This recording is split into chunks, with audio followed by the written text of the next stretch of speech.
Welcome to the Mindful CIO Podcast, where we explore the human side of tech leadership and what it takes to mindfully and sustainably lead high-performing tech teams. Welcome back to the Mindful CIO Podcast, where we explore the human side of tech leadership.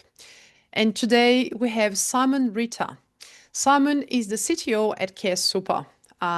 His prior role was serving as the Chief Technology Officer at Seabus Property, following a series of crucial roles at Aware Super, including Head of IT Delivery, Acting Chief Technology Officer, and Head of Technology Strategy.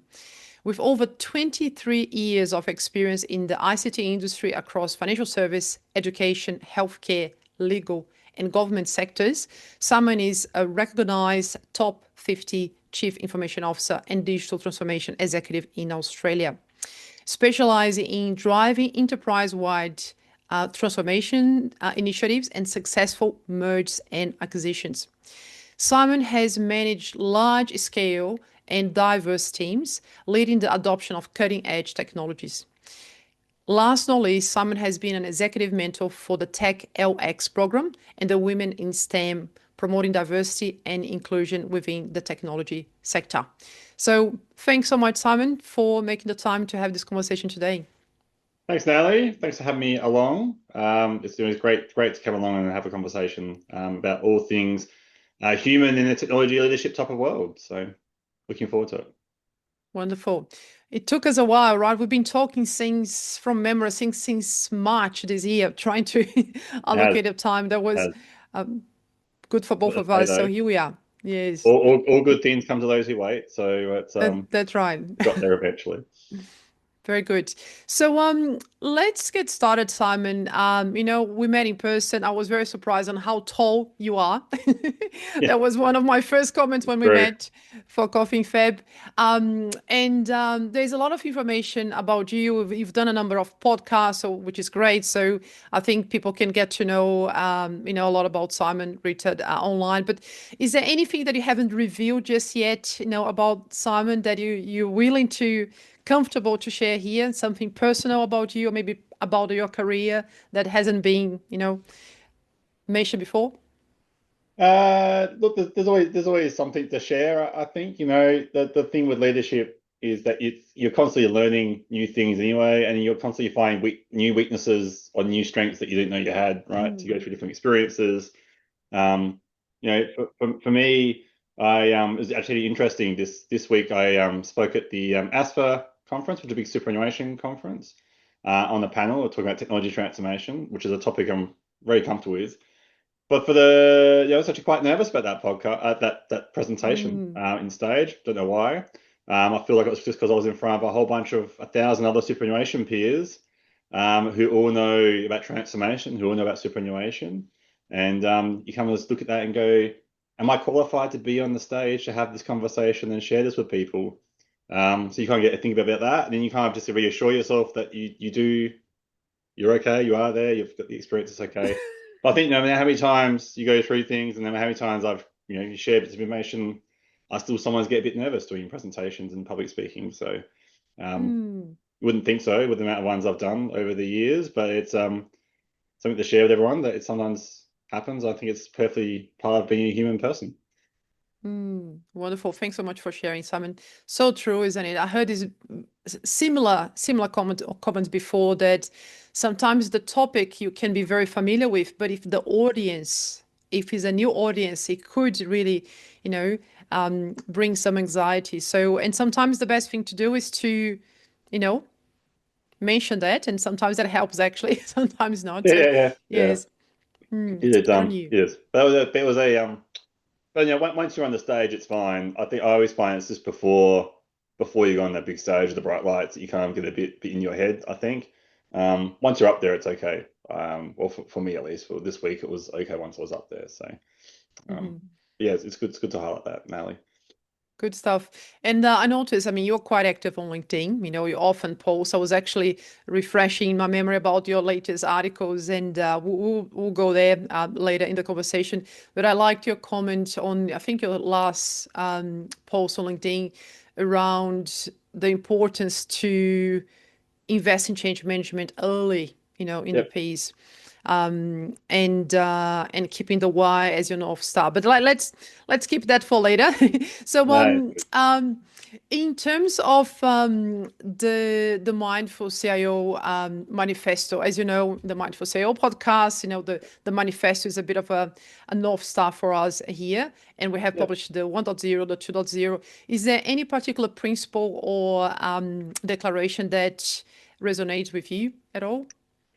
Yeah, I think for me, when I read both, I mean, version two, I'll probably align a bit more with version two, if I'm honest. I think it's sometimes less is more. It's the same principles, right? It's just articulated in a more probably a bit more concise manner. And for me, I find that a bit more easier to digest and remember. The thing that jumps out for me is the human culture pieces that jumped out from the manifesto.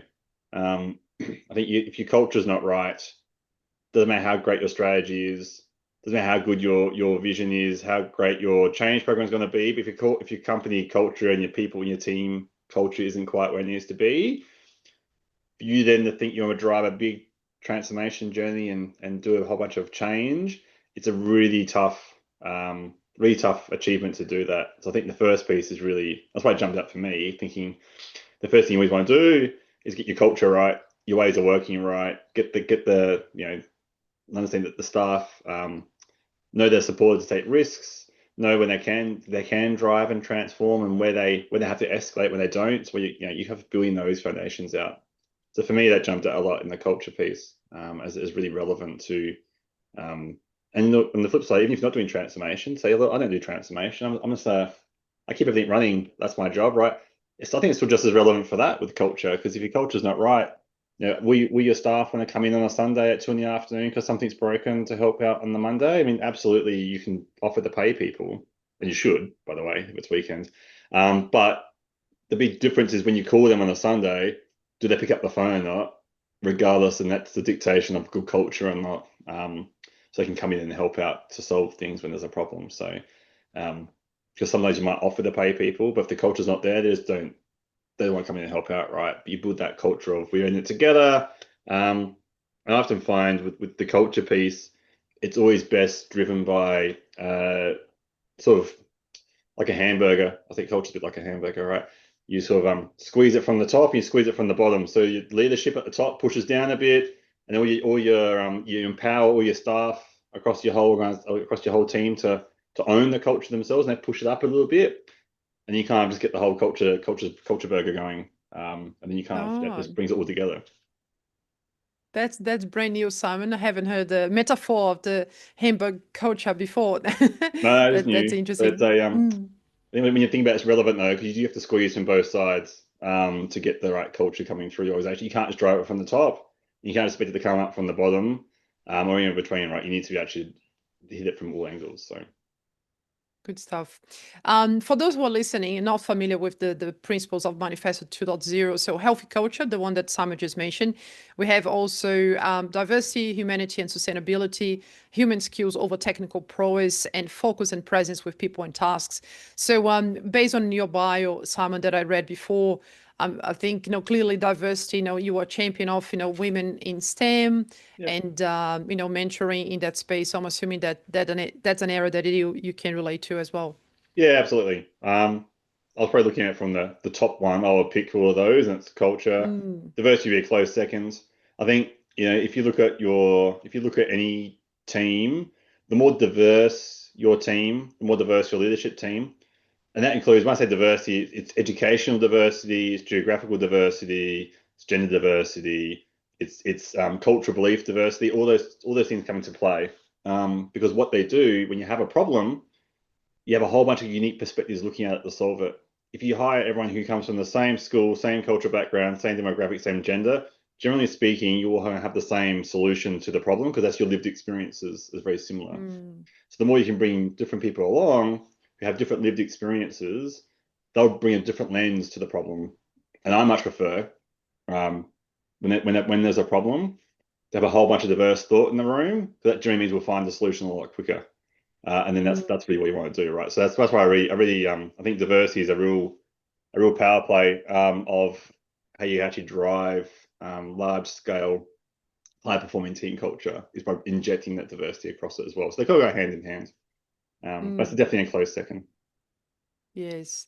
And I think it's the last few years it's because in the past I think we would talk about, and we still talk. I was running a workshop yesterday for 20 leaders in tech. Mm. And we had two ladies in the room, right? And I was like, things haven't changed much since I left, 10 years ago, being the only woman in the data analytics team back then. So in terms of the gender diversity, I think we're doing still a lot of work, but it's good that we're talking Yeah. about beyond gender. So we're talking about neurodiversity and cultural, ethnic, age. There are so many layers and thinking styles and yes. Yeah, Cool. absolutely. And Mm, yeah, neurodiverse is a really great diversity point to touch on. So there's a lot of mm, really if you look at technology roles, there's already really fantastic technology roles which are really well tuned to those on who are neurodiverse. You start looking at like in data science, data analytics. You're looking at cybersecurity, cybersecurity and analytics, um, development, software development. They're all really well tuned to that the way your brain wants to think around how it analyzes problems and solves them. It's really mm. tied in really well to those who have a neurodiverse background as well. So I actually think the more diverse you can make your team, like you said, there's an IT job for everyone. And IT is so diverse. It's not just, unfortunately, I think it's sort of has a bit of a stigma from some of the pop culture, like IT crowd show. The Mm. people look at that and go, "Oh, that's what IT is. That's not really for me, right?" But when you get into it and actually understand what technology actually is, I mean, ultimately, where else in the organization can you drive organizational change across the whole company and improve the way the whole organization works more efficiently, more effectively, deliver better outcomes for your customers or your communities that you work in? Technology drives all those things. So I think you look at that and go, you actually have a great opportunity and a great responsibility, of course, to when you're working technology, to have that impact, which I think is a great career to go down. So true. Yes, you touched on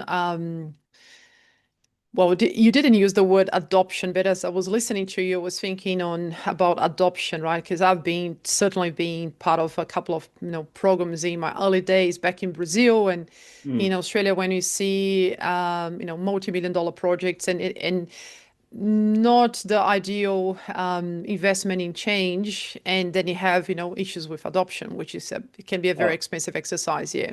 absolutely. I think with any change program, you need to. The thing I see where it always fails is that change is always looked at as an they try to bolt it on afterwards, right? So the project goes off and does all their discovery, design, build, off they go, and then they Mm, launch a big change program at the very end. I think that never works mm, well. Um, you need to really put change in from day one. When you really get them involved, bring the project to life, they can really help with the why. I think that's the key bit, right? The other end's around they can actually bring the project to life. Like there's humans working in that project. Well, no, well, let's understand what those humans are doing, right? It's not just this project behind this mm, black box. It's goes from builds things. Let's understand the individuals who are working in there, what they're passionate about. We have a great change team at CareSuper where they get involved in every project at the start, and they do things like fortnightly newsletters that go out to the whole company on the four big transformation program, or the transformation program we are running with 4 projects. They have newsletters that go out to staff. People can read all about what's happened in the last couple of weeks, looking at what's planned to come up ahead. We highlight when there might be impacts for people to be aware of so they can plan around it. We do interviews with people inside the project team to explore what they're passionate about the project, what excites them about the project. Um, those types of things build that momentum and bring it to life to everyone. And I think most people in an organization, when they understand the why and who's doing the project, the why we're doing the project, and then the how we're doing it, I think it brings the whole thing to life and everyone's on board because ultimately, when humans and people, who we all are ultimately, right, understand the why we're doing something different and why we're changing, we're generally very receptive to it. The reason we're always generally anti-change is because we don't understand the why.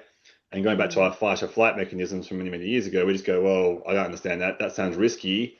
I'll just stay where I am because I know it's safe, right? So it's kind of how you bring everyone on the journey to explain this is the benefit of why we're doing this. it's going to make your life easier because of this. And it's not like, oh, we're making a system run a bit faster. You can't be technical in the change program. You really has to be normal business language that you'll talk to Yeah. people about. And the why, I think, I mean, the why, it can be quite tricky to translate the why to the many different levels, right? Because as you said, I love the idea of the interview. So I've done Yeah, MailChimp newsletters, when I launched a people and culture dashboard, more yeah, than 10 years ago at AGL Energy. And if Marcus Gibson, if you're watching this or listening, you remember that was his suggestion, my leader back then. So the newsletter, I think, is a great idea. It's cool to hear that your change team is doing the same as well at CareSuper. But the interviews, I haven't really considered that. And I think that's such a good strategy, right? Because you kind of elevate, change champions and change agents, yeah, and also you translate what's in it for them, for each person, which can be yeah. That's inspiring it. for others as well. That's it. I think you bring it to life, right? It's not that we're replacing this platform because it's giving us 20% more efficiency. That doesn't resonate with anyone really, right? Like it's more well, we're going to remove these 5 pain points you guys raised to us, weeks ago. And we're, oh great, that finally gets fixed. That's what people think. Like every day in my life I come to work, I do these 6 things. This new system will get rid of those 2 things I don't like doing. That's even better, right? So that's the type of narrative you have to go down, the make it real, make the change real, and make that really tangible, that they can understand exactly what you're changing, and the why. So Cool. So, in terms of self-care, Simon, we are Mindful CIO Podcast. I think gives a bit of a hint. We are into, yeah, mindfulness, mindful leadership, self-care, not burning, preventing burnout, recovering from burnout. So you travel quite a bit. So as I said before, we'll be trying to connect since March. You are, on a big, very complex role, leading merges and transformations, and over the years since you moved from Adelaide to Melbourne. mm, Those listening, check the other podcasts with Simon. Lots of podcasts out there. So he's originally yeah. from South Australia. So what do you do, if on a regular basis or not so regular basis? How do you keep yourself, well, mentally, emotionally, physically? Is there any no routines They or rituals that you have? So it's always a challenge, right? I think it's a challenge because when we are always comfortable in our own routines. We all have our own routine, whatever it is. I don't know what we all different, right? We all have a thing that we do. We wake up in the morning. When I'm at home, the first thing I do is walk downstairs, turn the coffee machine on, make a cup of coffee. Other people do different things, right? So, but when you travel, I find that routine changes because you all of a sudden, you can't go make a coffee because you have to wait till the breakfast opens at 6:30, and then because I wake up generally earlier than that, it's kind of sometimes it's like, oh, it's like you have to figure out what your routine is when you travel. So I build different routines from different things. So I try to have some anchors though when in those different routines. So for me, it's sort of three buckets of things I try to find for. There's the work, there's the family, and then there's the Simon side of the buckets I try to maintain. Work, what I do with that is that when I travel, I containerize it, right? So I go, okay, I'm going to start working at, usually it's about 8 a.m. when I travel, and I will stop at 6:30 p.m. So usually it might be a time like that. And then what I do is I'll then do some video calls back home, talk to the kids, talk to my wife, do some time. Then I'll go get myself some dinner, and then that becomes Simon's time. So you find how you de-risk, do you sort of de-stress from the day. The number one thing I do not do is work in my hotel room. You're tempted to because you're traveling, you got stuff to do. But when you mix that work mindset into your rest mindset, your brain, I find for me, I don't sleep as well. So if I work in my hotel room, I will toss and turn all night. If I work outside in the main business center of the hotel or the bar or in the restaurant when I'm having dinner, sometimes I do emails when that's fine. I will then sleep pretty good in the hotel. But it took me a few years to figure that one out. So that's a good tip to focus on. I also make sure that I do exercise at least go to the gym 3 times a week. It is hard. I'm not going to lie and say, it's, just get up early and go. It's definitely not that easy. And some weeks I don't do 3 times a week, right? I sometimes do less because work schedules and travel, it's just family, it's the way it is. But I think I find that's a good stress reliever. When you build up a lot of stress, it's always to do cortisol levels, and the exercise is a great way to lower those naturally.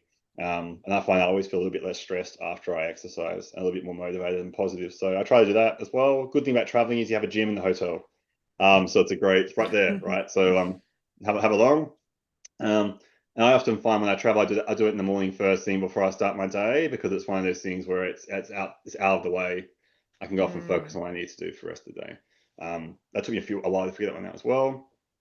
I also find that when I make time for myself, so when I'm at home, there's other things I can do for my hobbies. Like I've got my guitars that I play. I can't take a guitar when I travel. It's not realistically possible, right? So that doesn't happen.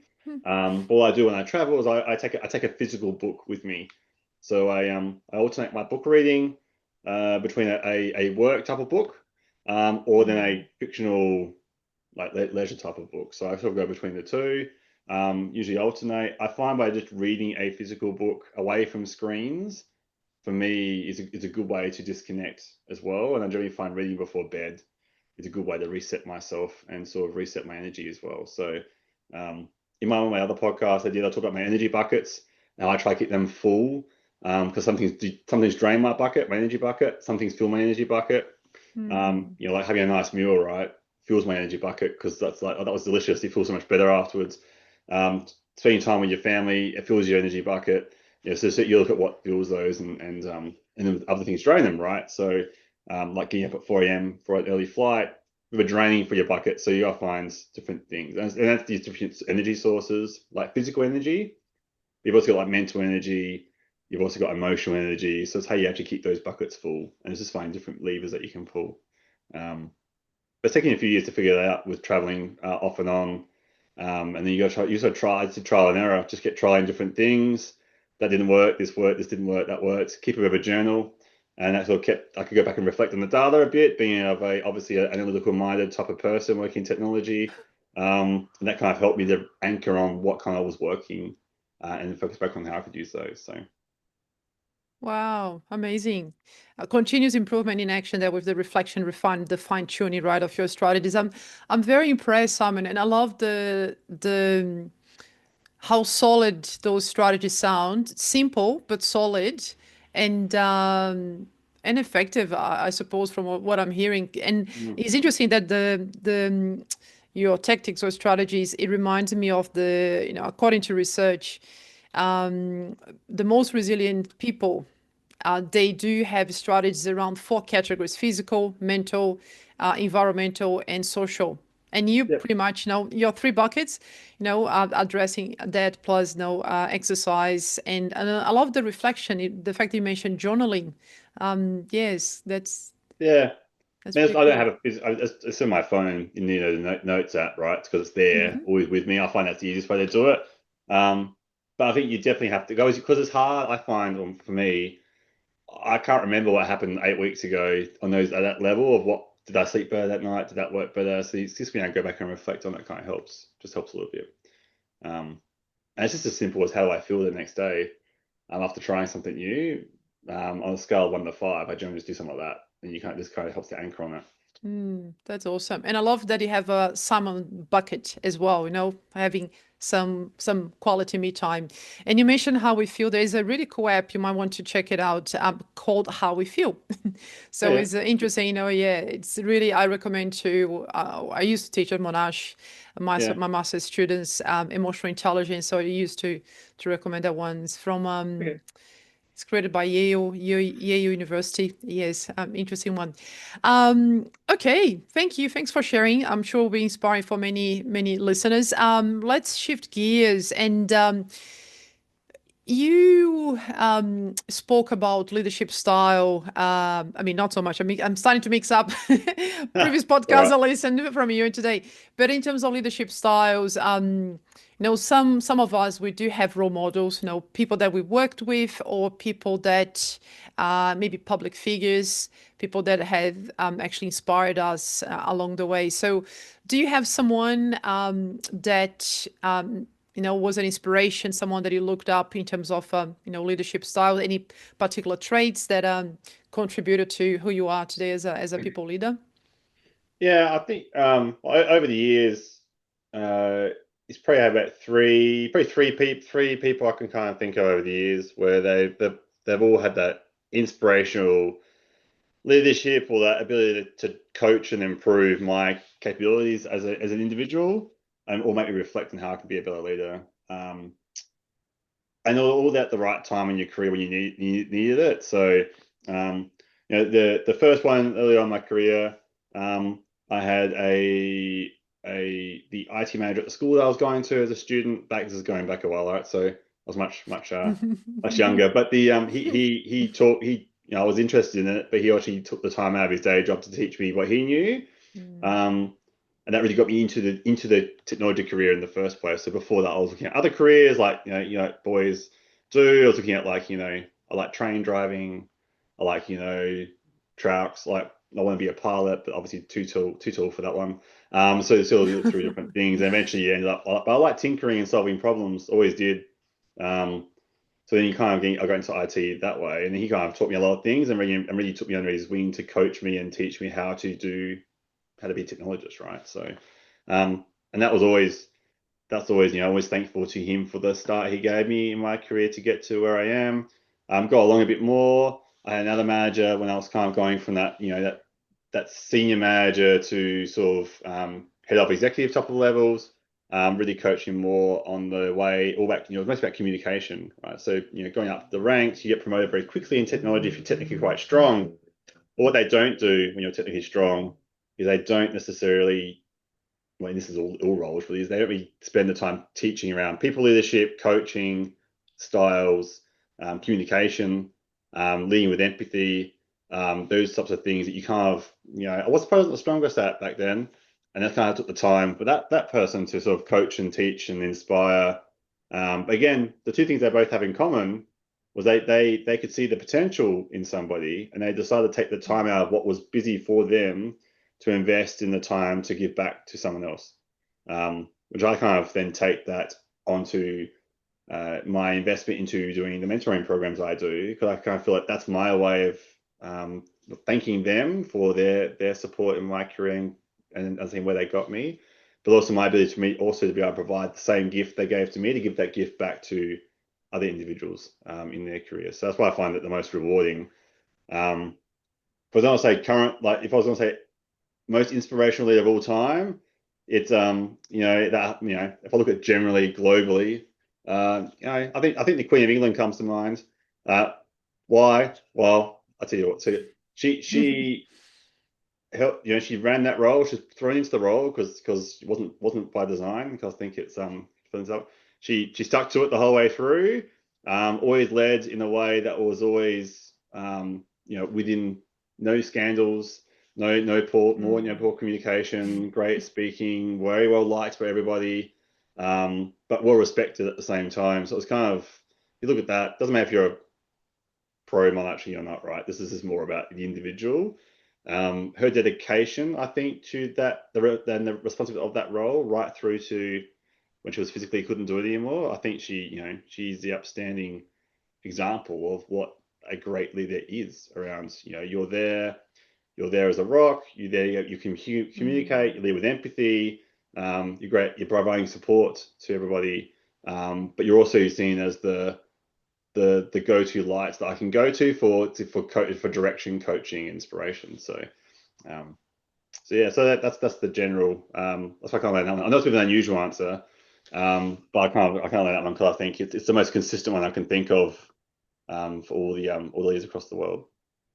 That's great. Thank you. I love the answer because it give you, personal touch with mentors that actually had a major impact, influence in your career and the direction of your career and where you are today in a public figure that, we can't deny, in terms of just looking at the tenure of the role, right? And the consistency Yep. and commitment, there is merit to just in that alone. Yes. Yeah. Thank Yeah. you. Very much so.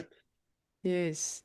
And in terms of your leadership style, Simon, I heard you saying before that you moved from being the, like many, architects and people in early days in their careers, feeling like the smartest guy in the room, to being more facilitator, with your leadership team, and Yep. I don't know if trying to be the last one to speak so you don't influence so much, the perspectives and that kind of thing. So, what else could you share around how your leadership style evolved, and where you are at today? And we spoke when we met earlier this year around 360s. How Yeah. 360 sometimes it can be useful, but sometimes not so much, depending on how authentic people are when they are providing feedback to you. Yeah. Which I would argue that sometimes what I've seen with clients in my personal coaching clients in the past, sometimes it is to do with psychological safety, peers, direct reports, leaders, etc. But Yep. yeah, on that theme of leadership style evolution, what are your initial thoughts? What comes to mind? I think you're right. There's different tools you can leverage. I think 360 is one of them. I find mostly it's about at an executive level. It's mostly about communication and listening, like listening more than you spend talking. I spend what I actually do in my current role was we do skip meetings where I catch up with random people with 2 or 3 levels with managers in between. I do hold CTO Connect sessions. So when I go to different offices when I travel, I host a morning tea. We bring in like eight or so technology staff from across the technology department in that geographical area. We have a chat, hear what's going on, here's what's going well, hear from them if there's any feedback they want to give as well. Like lots of, I generally ask very open, I only ask 2 questions, and generally that they do most of the talking. So we're going to say, how are things going with them? What they're working on, essentially, is there anything they could, if they were me, what they change to improve the way we deliver services? So they're quite well received. We also launched a internal podcast with technology as well, which is every couple of weeks we launch one of those, which is good. So that's 2 things. I give an update on that one around all things tech across the team.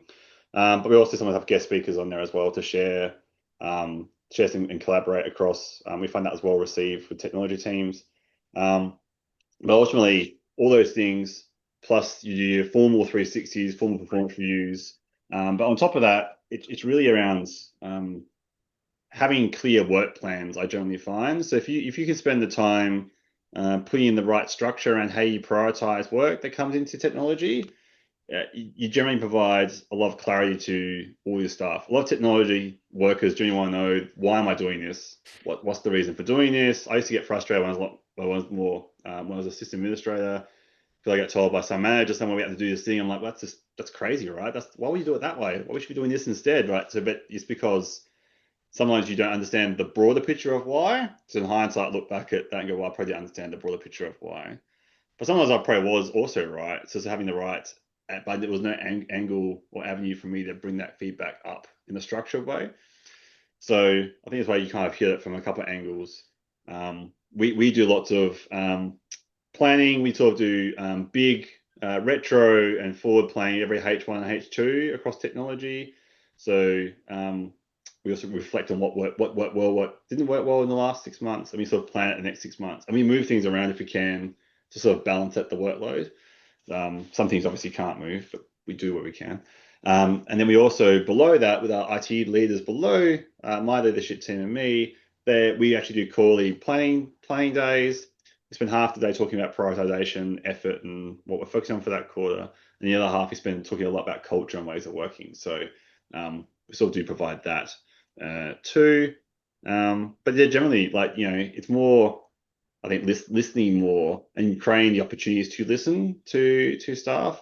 The real downside of having a C in your title is that people will just agree with you in the room, and I think you need to realize that unfortunately is the case, and you just need to spend the time to create this social and psychological safety that they have this forum so they can publicly ask that.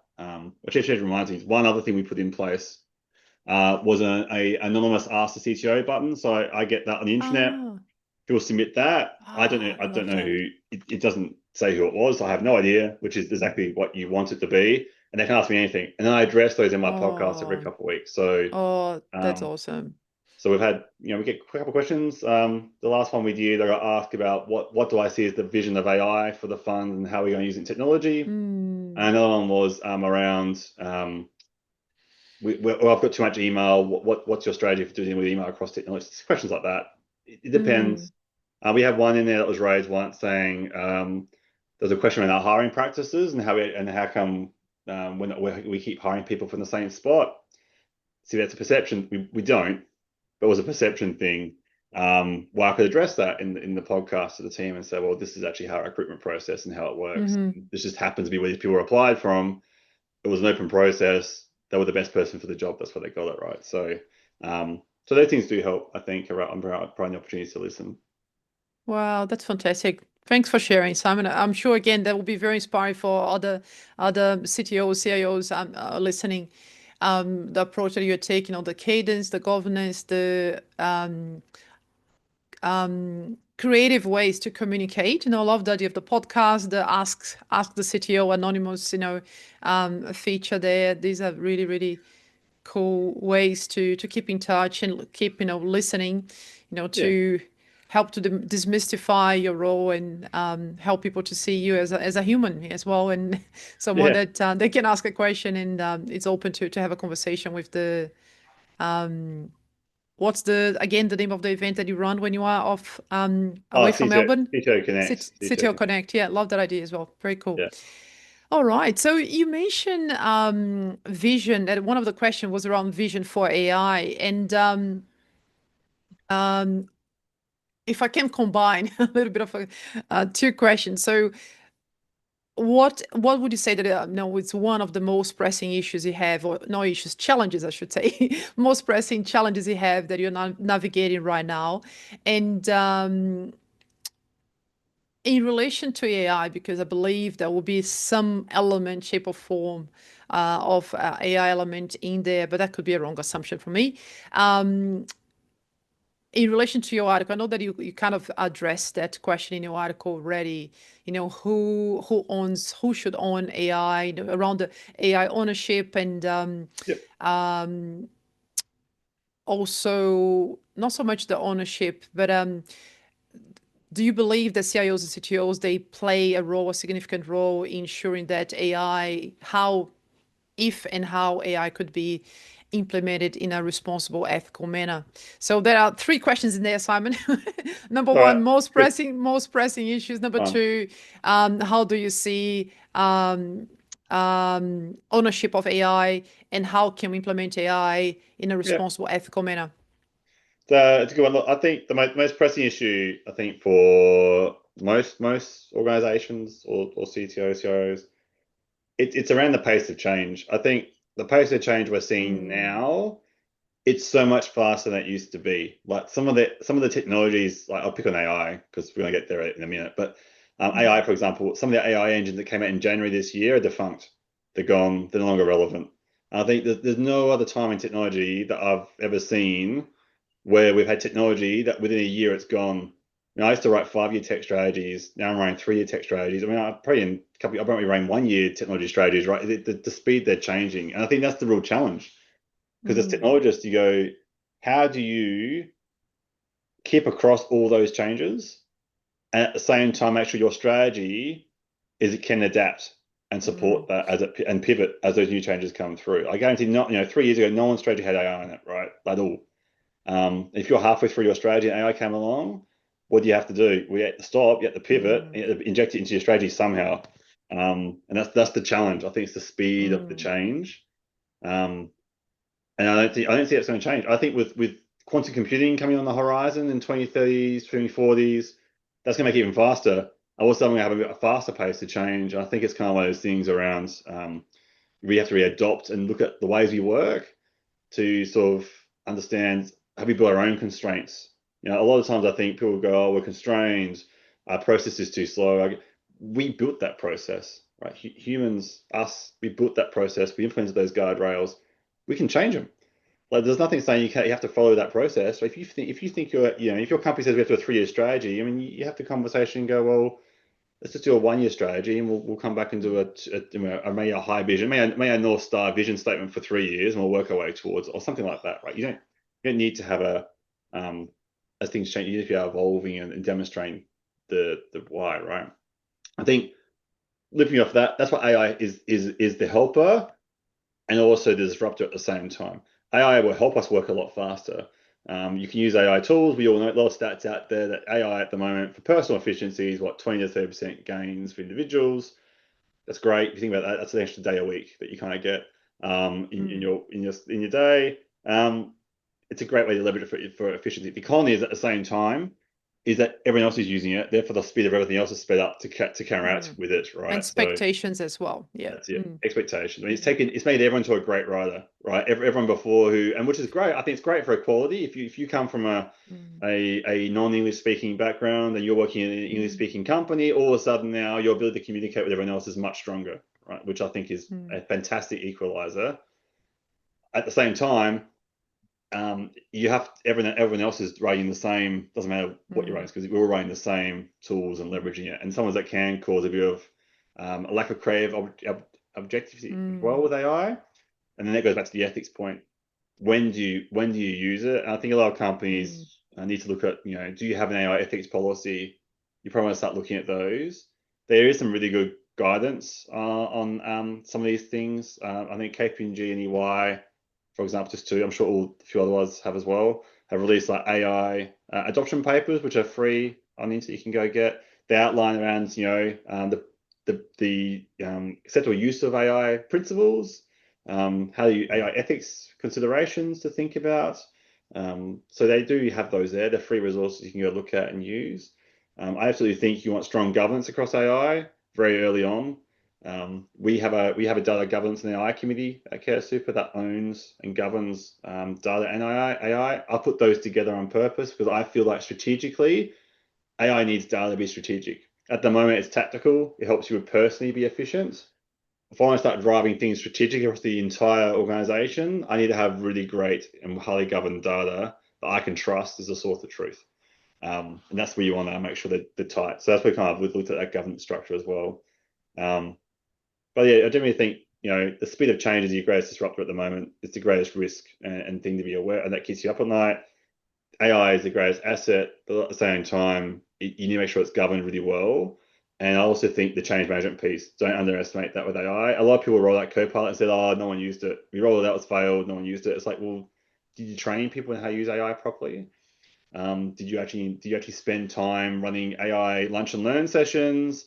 Do you have AI coaching sessions? Do you have how-to guides on the internet? Do you have an LLM, prompt library that everything's got to look up stuff and find? Oh, that's a great one. I'll use that. Most people haven't done any of that stuff. So they go, oh, we roll out Copilot, we pay a bunch of money, doesn't do anything, it's a waste of money. It's just we're not seeing the value. And I think it goes back to, again, technology tools never add value. As a technologist, the technology enables capability, but ultimately it comes down to people and process. So you have to train the people, get the people on board, and get them confident in using it. They'll identify the great ways to use it, and you give them the process, the structure, and the guardrails of how to use it. And then that's when you start to get maximum value out of it. 100%. 100%. Agree. All of the above, Simon. Yeah. Very, very good point. Still on the topic of AI, and again, back to your article, you talk about the strategy and you mentioned a little bit of the strategy and with my background in data analytics and, we know rubbish in, rubbish out. We need to get the data right because the AI tools will be only as good as the data we trained them on. So how do you manage, the shiny object syndrome? Because that's what I keep hearing from tech leaders recently. Having an environment to allow experimentation with new tools and proof of concepts and prototypes while thinking more strategically. What are the use cases that are really, really worthwhile investing time and energy to give it a go with AI? I think how to balance that? You hit the nail on the head. I think it's the use cases, right? It's really spending the time to map out those use cases, the strategic use cases that you're going to adopt across the use of AI. Now, different ways to do that. We ran an AI think tank for 2 days. We took a bunch of staff offsite within a facilitated workshop. We spent a bunch of time getting to think about process engineering, process design, and we actually went through and did a deep dive into a whole bunch of processes they felt didn't work well. We then overlaid on top of that, what could we solve with AI? We know AI is quite good at highly repetitive processes with very clean data sources, right? That's its sweet spot. It's not so good in other things yet. So we sort of mapped out then, once you had all the use cases, we came up with over 100 different use cases in AI. We then overlaid that lens to it as well. We actually shortlisted it down to about 10, which are really prime candidates to drive forward. And then we overlaid on top of that then the actual value proposition of what levers these pull across the organization. Does it reduce risk? Does it increase efficiency? Does it reduce costs? Whatever that might be.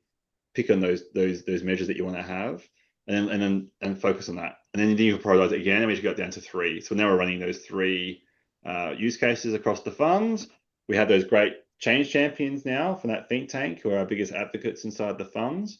We've got the executive team who have they went off site for a day and did AI prompt training for a whole day. So now the AI team's the exec team is fully AI aware of what it can do. They're the biggest advocates now as well, driving across their teams. Going back to my hamburger thing before, right? You see it from both sides. And now we're really just driving it across the organization in a governed and tightly controlled way through our data governance committee, leveraging AI ethics with the right policies in place. We're sort of adopting it that way. So I think you got to link it back to those use cases. If you don't have clear use cases, anything you do in AI is going to fail because you won't be determining the value, and you don't even know, and you can't understand the why. Go back again. What problem are they trying to solve with AI? I remember years and years ago when iPhone were launched, when Apple launched their iPhone, they had the App Store, and that was the biggest thing that came out, right? Because there was no App Store back then, only on Blackberries or any other phones. That was the biggest advocate there. I remember my boss at the time came to me and said, "Simon, we need a mobile app." I said, "Okay, what do we need it for?" He goes, "I don't know. I don't care. I just want a mobile app. Everyone else has a mobile app. We need a mobile app." So we said, "Okay." He goes, "Whatever you need to spend, doesn't matter. Just go from build one." So we went from basically built a mobile app that cloned the website because there was no real direction on the why. No one really used it because the problem it was trying to solve, there was no problem it was actually trying to solve, and there was no clear why. And I think it's the same example, even though technology is different. That's the app in an app store, sure, right? But it's the same with AI. It's the same thing. You can't just go, "I want to have AI and roll it out," and away we go. It's going to solve all our problems. It's actually just another tool. And you go, what problem are you trying to solve with it? And then fine tune those again. What AI is really good at solving, and then fine tune your problems to that. And that's what AI can help you solve. So true. Thank you. Yes, that actually reminds me, I'm off the tools for more than 10 years, nearly 10 years now, but in my business intelligence, my background is SAP BW, right? So I remember in some stage, I think I started to get really cynical and skeptic about beautiful, shiny dashboards, right? And I started really questioning. And I really got really deep into KPIs, identifying what are the KPIs that really matter, and because building dashboards and it's easy, drilling down and, so what's behind and why we're building those dashboards is really the key. And I think if we bring that to the equivalent to AI, right, it's there's a correlation there. Yeah, I agree. I mean, another example, I was in a BI reporting migration project years ago, and we had 300 reports or something we had to migrate across, and I was like, well, we're not migrating. Let's go sit down and meet with all the business owners and see what reports they actually want. We got that 300 down to 20, which significantly reduced the cost of the project and the complexity, because all of a sudden all those other reports, no one actually wanted them anymore. They were built at a certain time for a certain thing. Absolutely right. When you actually we actually went down, what are you actually trying to, hang on, your dashboard is very similar to this person's dashboard. You could probably just use the same one. Oh, yeah. And then we eventually consolidate right down and go down to a much smaller number. It's the same thing, though. It's understanding the why, and then having that conversation, bringing the human into the loop, again, in a good AI principle, and going, hey, exactly. Do you actually need that dashboard or not? And solve it from there. 100%. Very good. Yes, technology changes, but it comes back to process as well, as you mentioned, right? Do we still need this report? Anyway, we could go on for another 2 hours, Simon, by the sounds of it. But I'm conscious of time. We need to start to wrap up. So if we can go back to human-centric leadership to kind of close the loop, and if I asked you, how and if human-centric leadership in the context of tech, how can adopting a human-centric leadership style can help tech leaders to influence business outcomes or even impact the bottom line? Do you see a connection there? What's the connection, if any? Yeah, I think so. Absolutely, yes. Because it all comes down to communication is the key thing. From the you think about it, right? We're born within a couple of seconds we're communicating, right? The baby comes along and it starts crying straight away. Like, it's communicating straight away. It's almost like it's built into our DNA that we have to communicate as people. And that's our greatest asset as a human species, that we can communicate and collaborate and share ideas, right? So I think when you look at that and go back to, if that's our fundamental way we're structured, the way we like to work, you can't work in a world where you're just looking at systems or just looking at process without linking it back to the human-centric leadership side of it.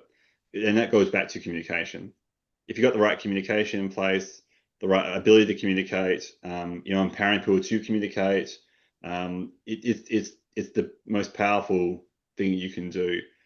We, for example, in our town hall meetings, we have technology town hall meetings. All tech comes along. I rotate that through different departments. I don't host it. We actually have this department's hosting it this time, and then different people speak and host and run the meeting. So it doesn't matter where you are in the org structure inside tech. Go through the teams. Then they nominate who wants to speak, who wants to showcase, and who wants to talk to things in the agenda. So, the good thing is we all learn to communicate. I think the other thing, we look at those two great mentoring programs that I'm up, or MentorShe and TechLX. They both have significant components, if you look at the mentoring guides around communication and how to communicate and collaborate. So I think the two key points not to underestimate when it comes to human-centric leadership. The other thing I also think is, and the thing that always stuck with me, is you can probably think of more bosses who you didn't like and didn't get along with in your career, more than the ones you actually liked, right? You probably look back in your career, I've probably got like 2 I thought were really great, a whole bunch which were probably okay, and then there's probably 4 or 5 which are pretty terrible, right? Everyone might have different numbers, but you think about it, you probably do. You look at the ones that were terrible. Why didn't you like working with those? And generally, it's because they either didn't trust you, micromanaged, talked over, didn't communicate well, talked over you, unrealistic expectations of work, weren't knowledgeable in what had to be done. So what you do? Well, you look at those and go, well, I'll just do the opposite of that. So if I don't like being micromanaged, well, that's fine. I'll give people the deadline and say, go build X, Y, Z, and come to me if you need a hand. Generally, most people will go off and build it by that time. If you want to give people, micromanaging, you tell them, hey, for the next 2 weeks, can you work on this thing? Or next 4 weeks, can you work on that thing, and come back and present, whatever it might be. So you just do the opposite. And I find by doing that, that's your anchor point. Sometimes you find you slip a bit. Like, we're all human, right? Sometimes I'll slip a bit in some of the ways I look back and go reflect on it and go, actually, that probably didn't land too well because I slipped a bit into a style that was the malicious style I don't like, and you have to turn that around, reflect on it, and go, well, no, I'll reset myself and not do that. So I think it's just about how you look at that, and then use those bad bosses as advocates in your mind to be a good boss, right? So, and then that goes back to being a great human-centric leader. Awesome. Thanks, Simon. I think my last question that usually, the last question I ask to guests is around what your top 3 keys to success, top 3 keys to, I'm getting stuck. The top 3 keys to successfully, mindfully, sustainably lead high-performing teams. So I think we covered a lot already of ground, but to mindfully and sustainably lead high-performing teams, because we can lead high-performing teams and lead people to burnout, right? Yep. But we don't want to do that. So mindfully and sustainably leading high-performing tech teams, you already covered a lot of that. But if you have any final words of wisdom, or maybe a quote or a quick story, anything else that you'd like to share with the listeners before we wrap up? I'll probably call out, you need to put yourself first, which might sound a bit selfish, right? But I think you cannot be a great leader and drive a high-performing team without burning them out if you're stressed, if you're burnt out yourself. because they feel that, right? You feel that energy in the room, and that flows down to your team. So you need to make sure that you are putting yourself first. And even if you think, I don't have the time for it, Simon, I'm just so busy. It's like, yeah, but if you take an hour, even half an hour at lunch to go for a walk around the block and get some sun, get some fresh air, come back in, you're going to feel so much better that afternoon, and your mood will be so much better. Even if you don't realize it, the way you're communicating, analyzing, talking to your team, they'll lift the whole energy of your team, right? So I think it's taking the time to invest in yourself first, even if you feel like you don't have the time, because that will pay dividends for itself otherwise. And I know a lot of people feel guilty investing in themselves, but you got to look at it from the point of view that if you put yourself first, everything else flows from there. Because ultimately, as the saying goes, if you're not happy, how can you make other people happy? Fantastic. Thanks so much, Simon. It's been an absolute pleasure. Lots and lots of gold nuggets there, so thanks for sharing so openly about your experience, your perspectives. It's been really, really inspiring to hear your stories. Thank you, Nathalie. Appreciate it. All the best. Thanks so much. Thanks for tuning in and joining our discussion today. If you're learning from this podcast, please subscribe, give us a good rating, and share it with your friends. If you have any questions or suggestions about guests you'd like me to interview here in the Mindful CIO podcast, please share in the comments below. Last but not least, thank you for your interest in the human side of tech leadership. See you in the next episode.